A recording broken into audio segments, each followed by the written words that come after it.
Assalamualaikum warahmatullahi wabarakatuh. Perkenalkan, saya Nadia Parmita Rowanto dari kelas T4G dengan NIM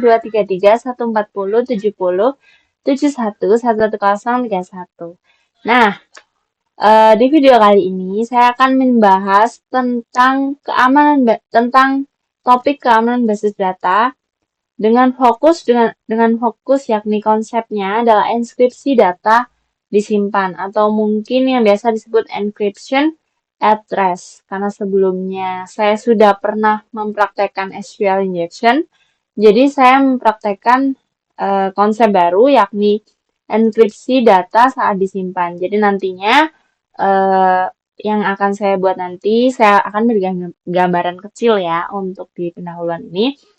Eh, jadi nantinya itu ada database dan itu nanti tuh passwordnya dienkripsi. Dimana kalau misalnya kita klik database-nya nanti akan mendownload suatu file. Nah, file itu tidak bisa dibuka dengan tidak bisa dibuka. Misalnya kayak jenis filenya adalah .bin nantinya karena saya menggunakan blob di dalam codingan saya. Itu nantinya akan hasilnya atau outputnya itu akan berupa eh, angka-angka acak dan juga huruf-huruf acak yang tidak bisa diterjemahkan. Jadi itu fungsinya adalah untuk melindungi kalau misalnya ada sosok atau mungkin penyerang yang menyerang database kita atau basis data kita tidak bisa tidak bisa melihat passwordnya secara langsung. Jadi kalau misalnya kita tahu username-nya tapi tidak tahu passwordnya, karena passwordnya sudah terenkripsi di sisi MySQL itu sendiri, seperti itu. Nah,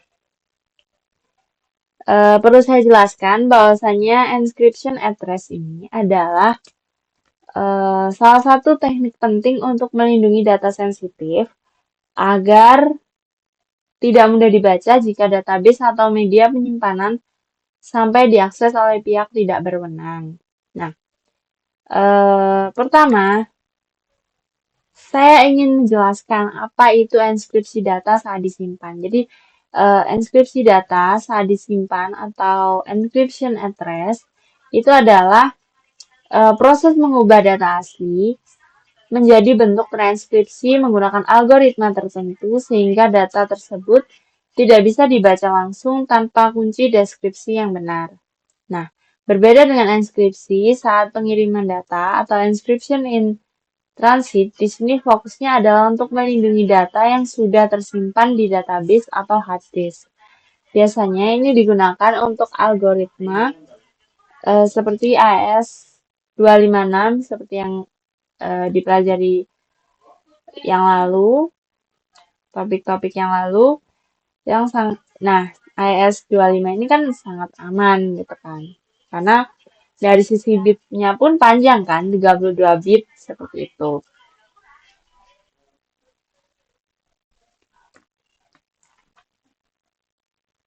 Nah, untuk yang selanjutnya, saya kali ini akan menjelaskan dan juga menunjukkan bagaimana implementasi sederhananya. Jadi saya menggunakan bahasa pemrograman Python dan juga database-nya yakni MySQL yang biasa saya gunakan. Dan sebelum data disimpan itu, saya menginskripsi data tersebut dengan algoritma AES-256 dengan bitnya yakni 32 bit.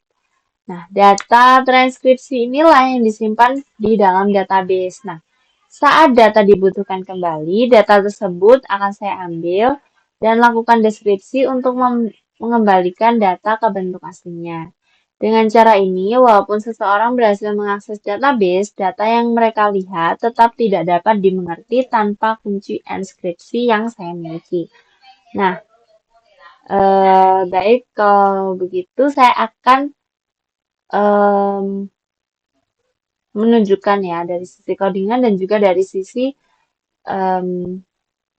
dari sisi database-nya. Bentuknya seperti apa dan juga nanti outputnya seperti apa. Oke, sebentar.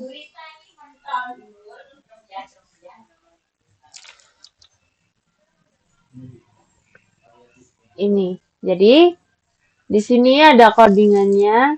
Nah, di sini codingan ini tuh pertama pastinya di atas yakni import MySQL. Import MySQL ini itu tuh pastinya untuk mengkoneksikan database-nya kan. Kalau yang crypto, Hasma dan lain sebagainya itu terutama import OSP untuk mengacak. Jadi itu untuk diacak gitu. Jadi itu biar terinskripsi gitu. Biar biar nggak berbentuk kata-kata yang bisa dibaca. Nah, kalau misalnya diinskripsi kan kata-katanya tidak bisa dibaca seperti itu. Nah, ini untuk yang bagian ini adalah konfigurasi kunci AES. Nah, kunci AES yang saya gunakannya adalah AES 256 dengan panjang kunci yang harus 32 byte untuk AES 256. Nah, ini kan sudah ada konfigurasi kunci. Nah, ini kuncinya pakai acak aja pokoknya. Nah, ini fungsi inskripsi. Nah, ini adalah bagian untuk fungsi inskripsi. Jadi di def inscription dot bytes byte. Sorry. Nah, ini untuk generate initialization factor 16 bit secara acak. Jadi itu outputnya tuh bakalan acak dengan panjangnya 16 bit seperti itu. Karena di sini diaturnya 16 bit seperti itu. Nah, ini setup untuk Cyber AES dalam mode CBC. Jadi ini tuh buat enskripsinya. Pastinya ini adalah beberapa step untuk menenskripsikan gitu. Nah, ini lakukan padding terhadap plain text agar bisa diproses oleh AES. Nah, ini harus kelipatan 16 bit seperti initialization factor-nya kan. Seperti itu, harus sama intinya. Nah, ini proses enskripsinya. Dan juga ini menggabungkan antara ciphertext tadi, ciphertext yang di sini, dan juga generate dari initialization factor tadi itu digabungkan, jadi bisa digunakan saat description nanti seperti itu. Jadi ini kan adalah proses enskripsi kan. Nah, ini proses untuk step untuk description-nya seperti itu.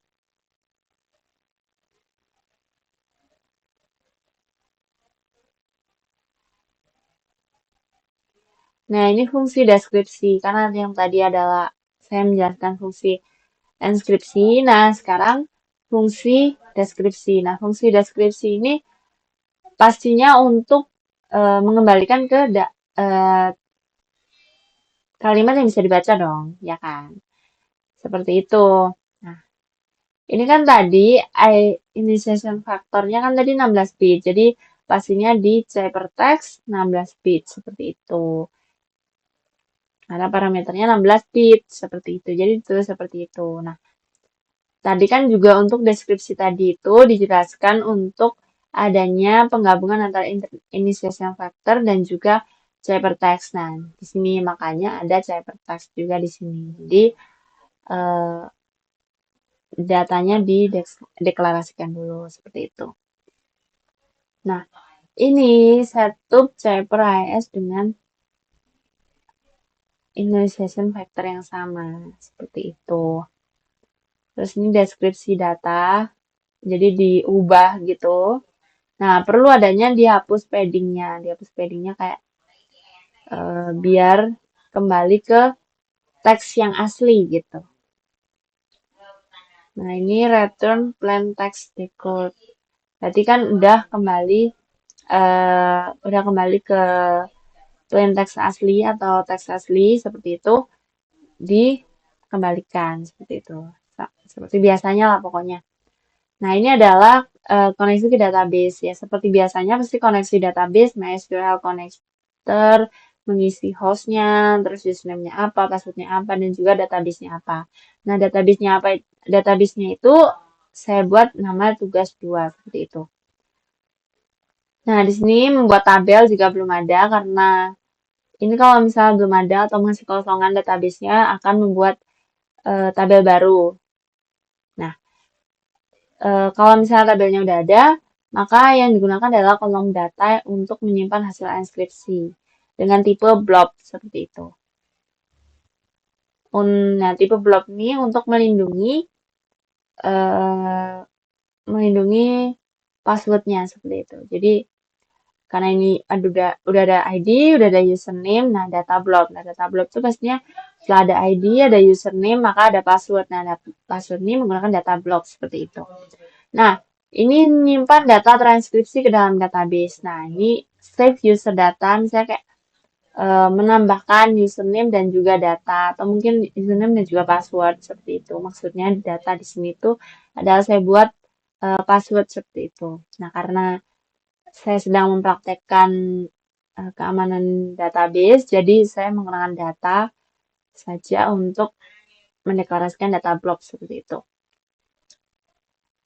Nah, ini kan menyimpan data dalam database sudah nih, sudah menyimpan username dan juga passwordnya yang sudah terenskripsi pastinya karena udah udah diatur tadi, yakni sudah dienkripsi, habis itu dikasih padding, habis itu udah dibalut dengan data blob tadi seperti itu. Ini adalah contoh yakni penenskripsiannya seperti itu. Karena ini bersifat sensitif ya datanya seperti itu.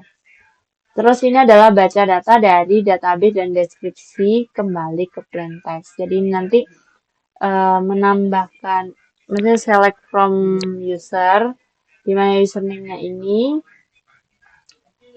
nantinya kan deskripsinya tuh apa, misalnya kayak coba di run aja kali ya. Ini kalau dijelaskan tuh akan cukup sulit karena ini ada kaitan sama output yang di terminal ini nanti gitu. Ya, jadi seperti ini. Jadi kalau misalnya nih ini kan tadi baca data dari database dan deskripsi kembali ke plain text. Nah, seperti itu. Nah, ini enscript data ini result ini nanti akan dimunculkan di sini. Enscript data hex ini seperti itu. Jadi panjang. Terus, nah ini akan adanya demonstrasi penggunaan. Dimana nanti akan nyimpan 2 data rahasia dengan passwordnya yakni ya bisa dilihat di situ dan juga username-nya seperti itu. Oh, sebelumnya ini return decrypt data nanti akan ditaruh di sini ya. Jadi ditaruh sini jadi print data setelah di deskripsi gini gitu. Karena kan di sini read user data dan juga di sini untuk decrypt data. Seperti itu. Nah, kita coba namanya lain deh.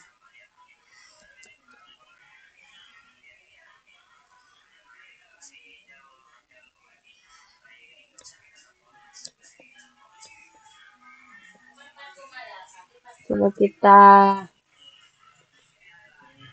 demonstrasikan lagi. Ya.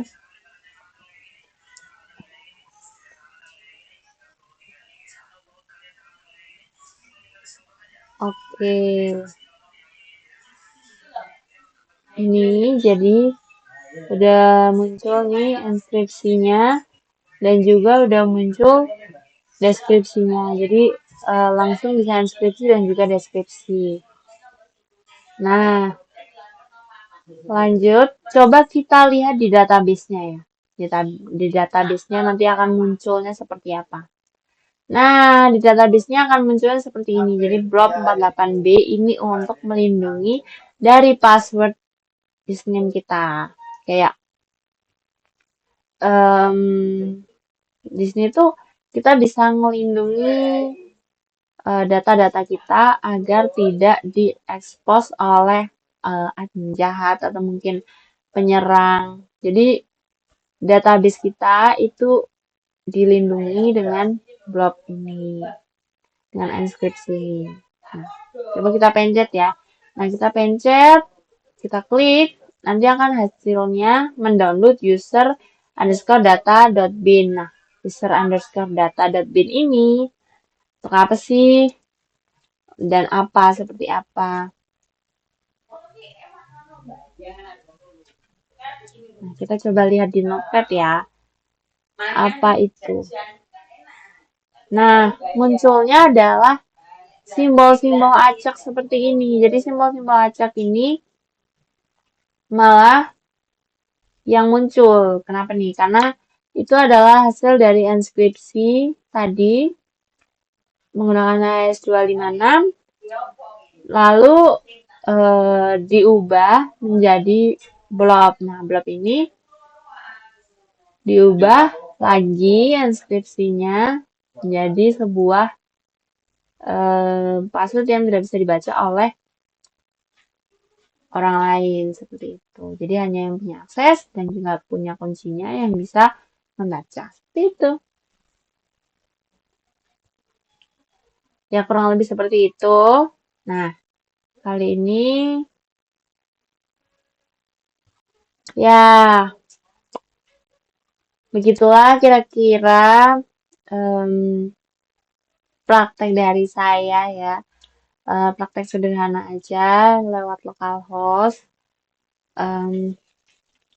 Dari apa itu enskripsi data dan juga enskripsi data saat disimpan itu seperti apa dan bagaimana implementasinya seperti itu. Selanjutnya saya akan menerangkan atau mitigasi dari serangan itu. Nah, mitigasi dari serangan itu sebenarnya sederhana karena memang tadi juga itu sudah termasuk ya enskripsi yang sudah cukup kuat menurut saya karena kan database kita tidak bisa dilihat ya kan passwordnya seperti apanya. Apalagi kalau misalnya si penyerang itu memiliki username dan juga password database kita. Jadi dia berada di tahap terakhir dan juga ternyata database kita sudah dilindungi. Jadi ada double proteksi lah seperti itulah. Jadi kan itu sudah termasuk ke dalam mitigasi serangan ya.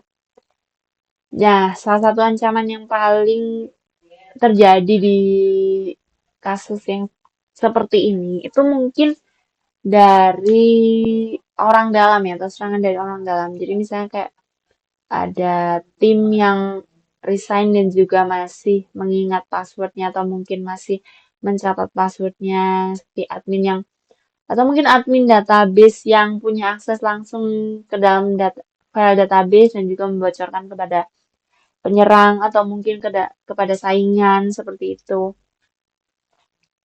Nah, jika data tidak transkripsi nih, mereka bisa langsung baca isi data dan isi data secara bebas ya kan, pastinya.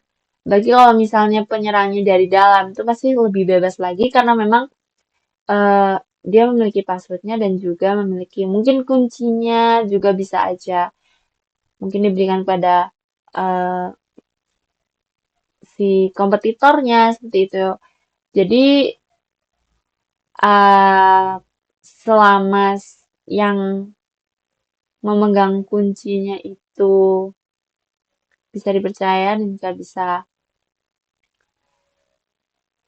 apa ya, intinya untuk memitigasi resiko ini sebaiknya kunci enskripsi ini disimpan secara terpisah menurut menurut saya pribadi, karena memang menggunakan sistem manajemen kunci seperti atau key management system dan akses database diaudit secara ketat. Jadi tuh ada per bulannya tuh ada audit yang secara ketat di database seperti itu. Jadi agar tidak ada kebocoran atau mungkin mengganti key-nya tiap bulan. Jadi kan tidak ada yang menghafal atau mungkin tidak ada yang mengingat seperti itu. Nah, selain itu gunakan juga sistem hak akses atau rule based access control agar hanya pihak yang benar-benar berwenang untuk dapat mengakses data. Nah, ini lebih proteksi lagi karena memang em, hanya orang-orang tertentu mungkin kayak sistem hak akses itu kan bisa saja mungkin dari tab kartu seperti itu. Hanya beberapa orang saja yang bisa mengakses ke dalam database karena memang database ini mungkin kalau di perusahaan besar gitu hanya beberapa orang saja yang memiliki akses seperti itu. Maksud saya agar jauh lebih aman seperti itu. Nah, kira-kira itu saja sih dari saya dan juga implementasi penutup dan juga mitigasi mitigasi yang telah saya jelaskan. Sebenarnya intinya itu adalah em, lebih ke kalau mitigasinya mungkin lebih ke coba kita batasi yang mengakses database itu. Jadi tidak semua orang bisa mengakses database. Jadi itu semua orang juga punya hal akses ke dalam case system management dan juga database juga seperti itu. Agar meminimalisir adanya kebocoran data seperti itu. Nah, eh, saya rasa teknik ini sangat penting ya untuk melindungi data sensitif dari akses tidak sah. Apalagi dalam era digital seperti ini, ya pastinya cukup banyak ya penyerangan dan lain sebagainya seperti itu. Ya, demikian penjelasan saya tentang enkripsi data saat disimpan sebagai salah satu cara untuk meningkatkan keamanan basis data. Terima kasih sudah menonton. Wassalamualaikum warahmatullahi wabarakatuh.